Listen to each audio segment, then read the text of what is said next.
Le SCFP, ses membres, ses officiers, son personnel se battent sur les problèmes de la sous-traitance et de la privatisation depuis au moins 20 ans. Mais ce qui a changé dans les dernières années, c'est que les corporations et les politiciens conservateurs ont intensifié la poursuite de ces buts. Parce qu'ils voient tout un vaste continent inexploré de possibilités et de profits, la sous-traitance et la privatisation sont devenues des questions de première importance pour nos membres dans la plupart des secteurs, dans presque toutes les juridictions et certainement dans toutes les provinces. Alors, on a dû intensifier la lutte dans tout le Canada contre ces deux phénomènes. Le SCFP, avec plus de 300 000 membres, est le plus grand syndicat du Canada. Les membres du SCFP occupent une très grande variété d'emplois.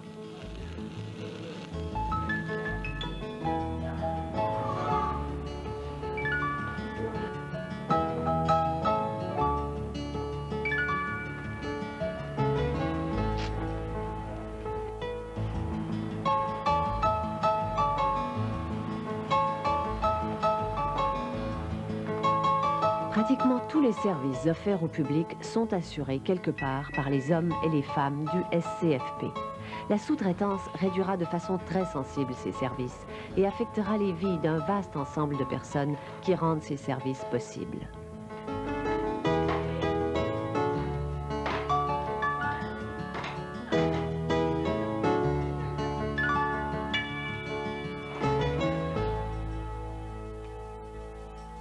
On n'a rien contre ça, que les gens travaillent. C'est tout à fait normal que les gens travaillent.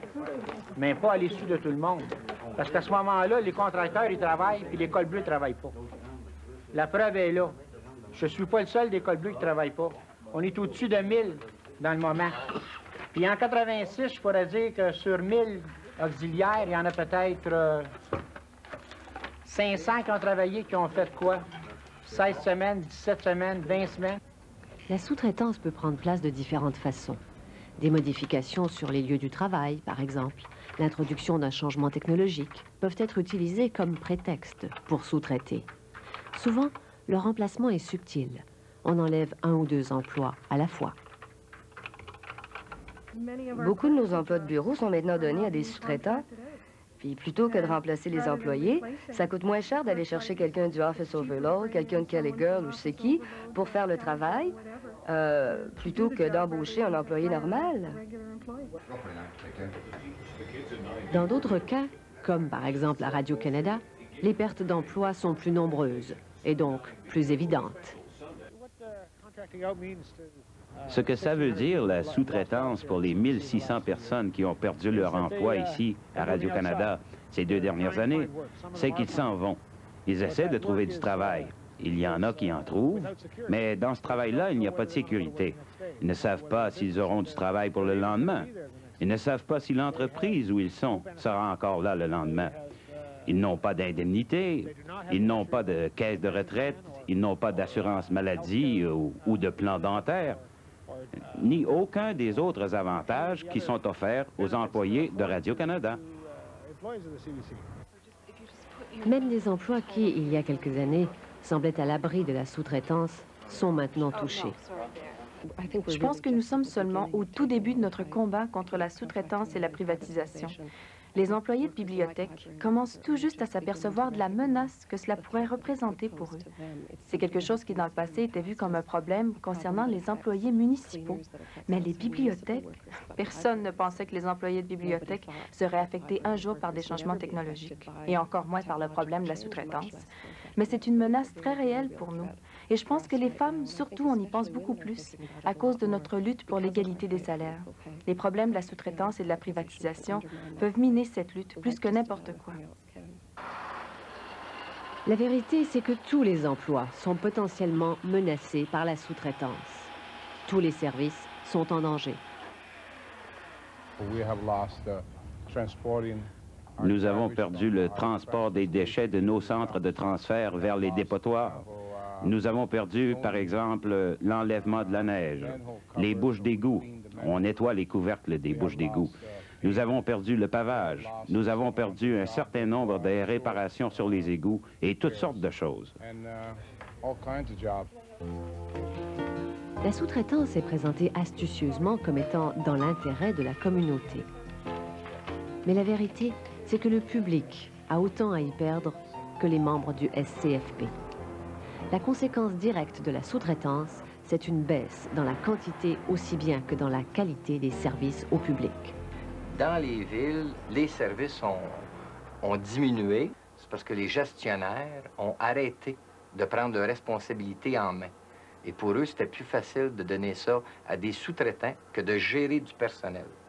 Alors, QuickBuck, on fait l'argent vite, on n'a pas de responsabilité, on n'est pas obligé de gérer des employés, on donne ça à sous-contrat. Maintenant, on ne peut pas suivre les sous-contrats, on ne peut pas les vérifier pas à pas. On n'a pas un centre de décision sur les sous-traitants comme on l'a sur les employés. Donc, la qualité des travaux baisse. La meilleure façon de se rendre compte des effets de la sous-traitance sur la qualité du service, c'est de prendre des exemples concrets. La commission scolaire de Durham a donné les services de nettoyage en sous-traitance pendant quelques années. Les personnes employées par le sous-traitant étaient payées au tarif minimum, n'avaient pas d'indemnité, ni toujours du travail. Parce que le sous-traitant économisait sur le matériel, il était impossible aux employés de faire leur travail correctement. J'ai travaillé 10 ans pour le contracteur. L'équipement n'était pas si bon que ça. La moitié du temps, c'est en panne. Les gens qui travaillaient ici, qu'ils avaient embauchés, beaucoup étaient là un jour puis partis le lendemain. En un mois, on a bien dû avoir 6 personnes différentes avec qui travailler. Le contracteur, il est là pour gagner de l'argent et il voudrait que nous, on se débrouille et qu'on nettoie l'école avec, disons, une boîte d'Ajax et une éponge. Alors que nous avons une pièce fournie par la commission scolaire qui est remplie de toutes sortes d'équipements et qui nous permet de maintenir les normes de l'école au niveau de propreté requis. It does exist, General, and I am going to bring it to you. It's simply a matter of time. You don't have any more time, George. Sir. Stand by 49. Line 2 next. À Radio-Canada, les conséquences sur la qualité du service sont d'un ordre différent. Le problème de la sous-traitance à Radio-Canada, ce n'est pas seulement la perte de 1600 emplois ces 2 dernières années pour des employés canadiens de haute compétence, mais c'est aussi la perte de l'identité culturelle canadienne et une perte de souveraineté pour le peuple canadien. Les services d'autobus scolaires sont très importants pour une communauté. Le premier souci des parents, c'est la sécurité. Ils comptent sur les chauffeurs d'autobus pour surveiller leurs enfants et respecter les horaires. Ce chauffeur syndiqué fait maintenant partie d'une minorité. La plupart des services d'autobus scolaires de cette région sont maintenant donnés en sous-traitance. Les chauffeurs non syndiqués sont payés 4,50, 5 ou 6 $ de l'heure. Ils n'ont pas de prestations ni de sécurité d'emploi. Le but de la commission scolaire, c'est de réduire les coûts, mais le résultat, c'est une réduction de services. Moi, je pense que ça fait baisser le facteur sécurité. Quand c'est une compagnie d'affrètement qui assure le service, d'habitude, ils ont plusieurs chauffeurs. C'est jamais le même pendant une semaine d'affilée. Puis les enfants n'aiment pas tellement ça. Hein. Non. Puis aussi, il y a un rapport que le chauffeur établit. Si on remarque quelque chose, bon, comme exemple, moi, j'ai déjà eu des enfants dans mon autobus qui sont diabétiques. Puis les parents supposent que ça suffit de le dire une fois au chauffeur. Mais si le chauffeur change tout le temps, c'est impossible de se tenir au courant de tout ça. Jeff Rose est là pour parler aux membres de la division aviation du syndicat des effets de la privatisation. La privatisation, c'est de la sous-traitance à grande échelle. Dans l'industrie de l'aviation, cela a déjà eu pour effet la réduction du service en vol et des communautés desservies. Et le président de Air Canada a annoncé son désir de privatiser l'ensemble de la corporation de la Couronne. Nous avons des milliers de membres à Air Canada, par exemple, et Air Canada est menacé par la privatisation. Sans doute plus directement que n'importe quel groupe que nous représentons. Selon vous, est-ce que les membres sont conscients du problème? Le souci numéro 1 pour nos membres, c'est bien sûr la sécurité de l'emploi. Ils réduisent le service par jet pour beaucoup des petites villes et maintenant ils utilisent les Dash 7 et les Dash 8 pour les desservir. Et bien sûr, pour Air Canada, la perte de ces vols-là, ça veut dire qu'on n'aura pas besoin d'autant d'agents de vol. Et évidemment, ça veut dire des mises à pied. Un des moyens les plus rapides pour réduire les effectifs, c'est la privatisation. Parce que la première chose que les gens font, c'est de réduire les effectifs. Ce qui se passe à travers tout le pays, c'est que nous réussissons mieux dans notre lutte pour défendre la sécurité d'emploi de nos membres dans le contexte de nos campagnes contre la privatisation et la sous-traitance, quand nous associons le problème à celui du maintien des services. Que ce soit un service qui serait complètement supprimé ou le maintien de la qualité d'un service offert au public. C'est ça qui est en jeu, tout autant que nos emplois et la qualité de notre vie au travail. C'est la qualité du service offert au public. Les gens qui travaillent à la centrale nucléaire de Pickering sont membres de la plus nombreuse section du SCFP du pays. Leur travail, la distribution d'énergie électrique, est d'importance vitale pour le fonctionnement de la province. Pickering est une énorme centrale nucléaire. La sécurité de ceux qui sont à l'intérieur de la centrale et de la communauté en général dépend de la compétence des gens qui travaillent ici, que ce soit pour la prévention d'accidents majeurs ou la vérification de routine des niveaux de radiation personnelle. Come closer. 2, 1, 0. Turn, please. Measure back. Lean back. 2, 1, 0. Pass through, please. Quand Hydro-Ontario se mit à utiliser des sous-traitants, la section locale entreprit une tournée provinciale pour rassembler des informations sur les conséquences. 2000 emplois avaient déjà été perdus et la section locale était menacée par la perte de 4000 emplois supplémentaires dans les années suivantes.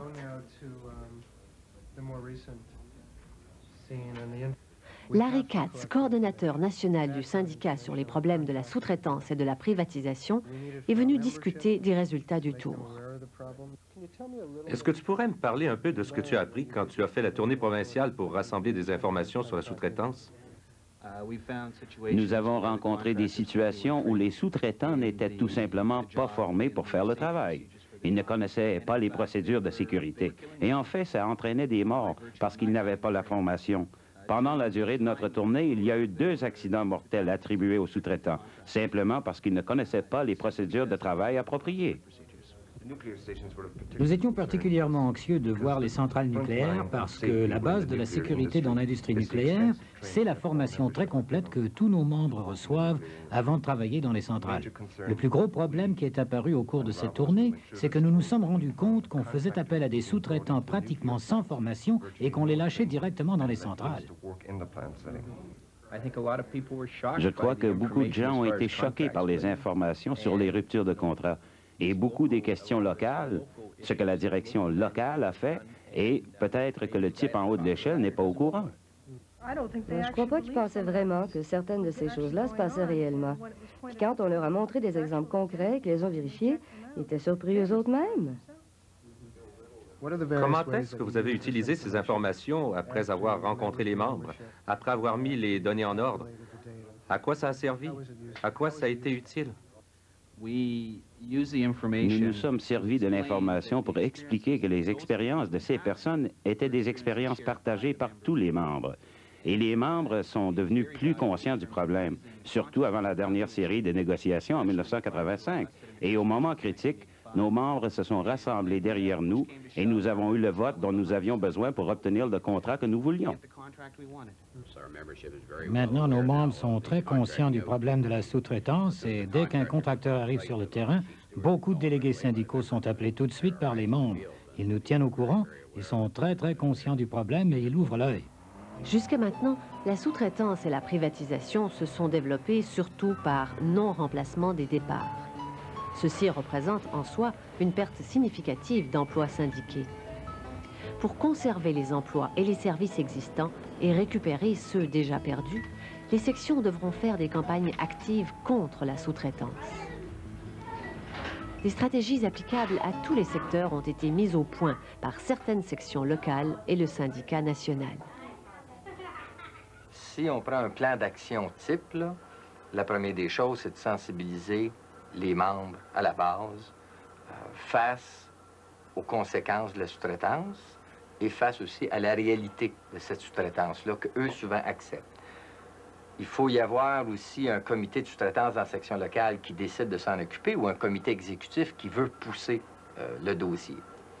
Il faut faire de la sensibilisation auprès de la population parce que la population, souvent, n'est pas au courant des services qu'on donne. Alors, on fait une campagne auprès de une petite campagne pour commencer auprès du public pour dire ce qu'on fait. Ensuite de ça, il s'agit de passer à l'étape de ramasser de la documentation pour savoir combien il y en a de sous-traitance. Quelle est l'étendue du problème? Combien de membres on a perdu? Où s'est rendu cette chose-là? Ensuite de ça, évidemment, on prépare un projet de convention collective avec des bonnes clauses et là, on va négocier. Alors, en gros, ça, c'est le plan.